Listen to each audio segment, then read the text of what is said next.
What's up everybody, I'm Sugar Ray Sprays and I love to spray. Today's a quick review of the brand new Lust in Paradise by Ex Nihilo. Let's get this unboxing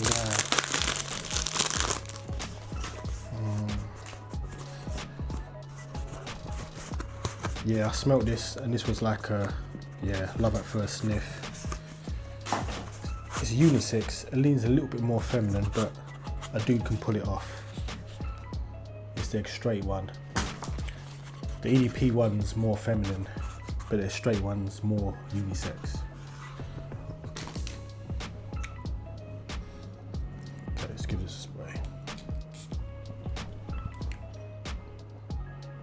Yeah, it starts very fruity, rosy, slightly musky.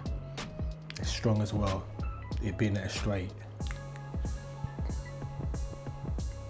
But yeah, slightly woody as well.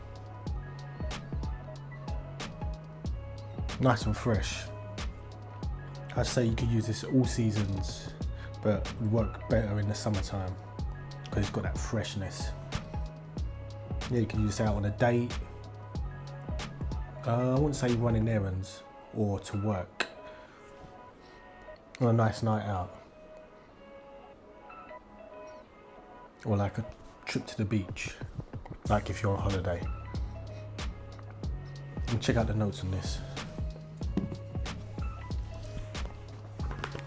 Okay. It's got black currant, pink pepper, ginger, that's that freshness. Got rose, jasmine, musk, that Ex Nihilo Ambrofix. It's like this special molecule they put in there. I think that's the push, so the projection is going to be strong. Akagala wood and cedar wood, that's where that woodiness comes from.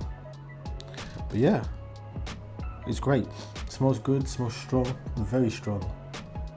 Just definitely get a good sillage with this. Yeah, I'd highly recommend it. That's Ex Nihilo Lust in Paradise, a straight. But yep, that's just a quick one from me. Just one review, normally some more. But yeah, that's just the one. And yeah, you lot be safe out there. And like, comment and subscribe. And I'll see you in the next one.